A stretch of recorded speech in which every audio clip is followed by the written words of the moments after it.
Hi, ఎలా ఉన్నారు? బాగున్నారా అందరూ? నేనైతే బాగున్నాను, మీరు కూడా బాగున్నారు అనుకుంటున్నాను. ఈ రోజు నేను గోంగూర చావడాలు కర్రీ చేయబోతున్నాను. ఇలా వివరంగా మీకు చూట చూపిస్తాను.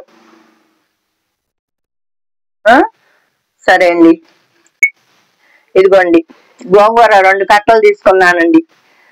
1/2 కేజీ పచ్చిమిరకాయలు తీసుకున్నానండి. 3 గడ్డలు ఉల్లిపాయలు తీసుకున్నానండి. ఇదిగోండి చావడాలు శుభ్రంగా వేడి నీళ్లతో బాగా 5-6 సార్లు కడిగి నీట్గా ఉంచానండి. ఇదిగోండి 3 టమాటాలు తీసుకున్నానండి. ఇప్పుడు కూర వండబోతున్నానండి. స్టవ్ వెలిగించుకుంటున్నాను. నేను ఇక్కడ తరిగే ఉంచుకున్నానండి, లేట్ అవుతుందని. మీకు వివరంగా చెప్పాను ఎన్ని వేసుకున్నానో. ఇక్కడ స్టవ్ వెలిగించుకున్నాను.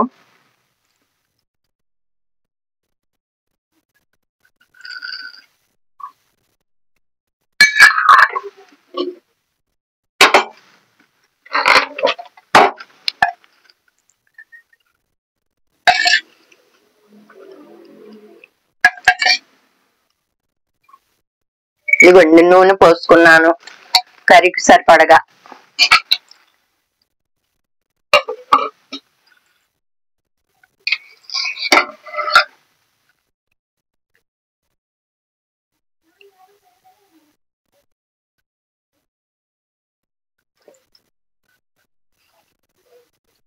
నూనె కాగిందేమో చూసి ఉల్లిపాయలు వేసుకుంటున్నాను. ఇదిగోండి ఉల్లిపాయలు వేసాను, 3 ఉల్లిపాయలు అండి.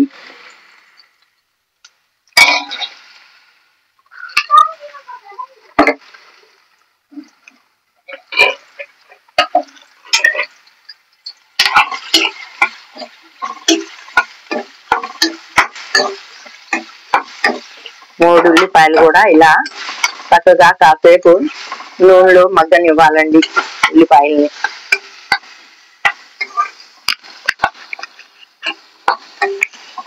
ఇలా మగ్గితేనే కూర చాలా రుచిగా వస్తుందండి. ఏది కాస్త తక్కువైనా రుచి తగ్గుద్ది అనమాట. అన్ని మనం సమపాలంగా వేసుకోవాలండి. సమానంగా వేసుకుంటేనే బాగుంటాయి. కూర రుచిగా కూడా ఉంటది, బాగుంటదండి.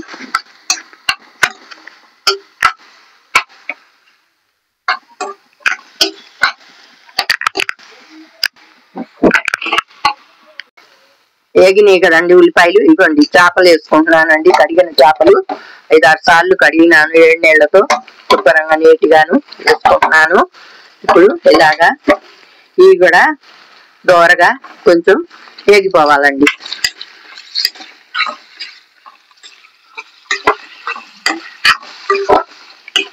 చేపలు చూసారా ఎలా వేగిపోయినాయో?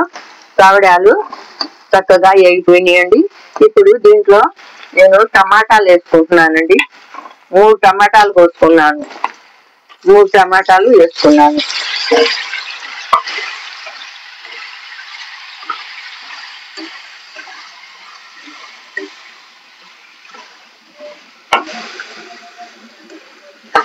ఇలాగా ఒకసారి ఇలా తిప్పి మూత పెట్టుకోవాలండి కాసేపు.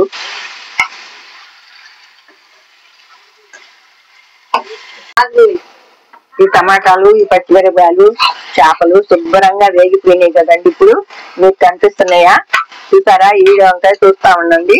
ఇప్పుడు అండి నేను 1/2 కేజీ పచ్చిమిరపకాయలండి అదరా బదరా మిక్సీ పట్టుకున్నానండి. అచ్చరిచ్చగా ఇలా 1/2 కేజీ మిరపకాయలు మిక్సీ పట్టి ఇందులో వేసుకున్నాను. ఇప్పుడు కాస్త పసుపు,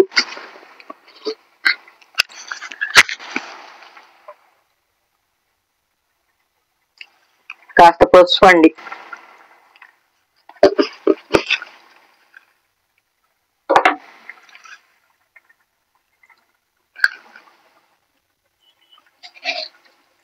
కాస్త ఉప్పు వేసుకున్నానండి. ఇప్పుడు ఇది దీనికి సరిపోతుంది. కాసేపు ఆగాక మళ్ళీ చెప్తానండి ఏం వేయాలో. ఒక 5 నిమిషాలు ఆగి. శుభ్రంగా ఉడికిపోయిందండి. ఇలాగా ఇది మగ్గిపోయింది కదండి, అందుకని కొద్దిగా నీళ్ళు వేసుకోవాలండి. ఇప్పుడు మనం ఎన్నో కాదండి, ఒక గ్లాస్ సుమారు ఇలాగా నీళ్ళు వేసుకొని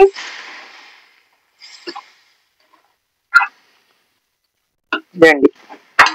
ఇలా తిప్పి ఒకసారి మూత పెడితే సరిపోతుందండి. ఇక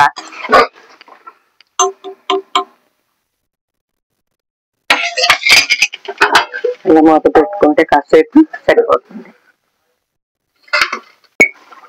ఇలా కాసిన నీళ్లు ఉన్నప్పుడు అండి మనం ఈ కోసిన 2 కట్టలు గోంగూర ఇలా పెట్టుకోవాలండి. ఇందులో కోసి కడిగి శుభ్రంగా ఆరబెట్టుకొని ఉంచుకున్నామండి, నీళ్ళ తడి లేకుండా ఇలా పెట్టుకోవాలండి. దీంట్లో 2 కట్టలు గోంగూర అండి ఇది.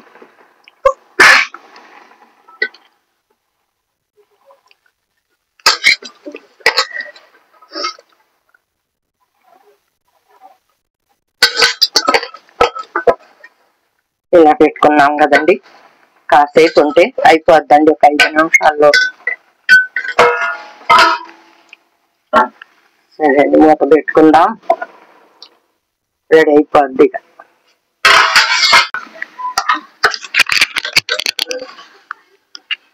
ఇదండి చక్కగా ఉడికిపోయిందండి కూర. చూసారు కదా ఎలా ఉడికిందో, ఒక్క సుక్క నీళ్ళు లేకుండా ఇలా ఉడికిపోయిందనమాట అండి. చేపలు, చావడాలు, గోంగూర, గుమగుమలాడే గోంగూర చేపలు ఉడికిపోయిందండి. ఇలాగా ఇలా పొడి పొడిలాడుతా ఉడికిపోవాలండి. మీకు బయటికి తీసి చూపిస్తాను. ఇప్పుడు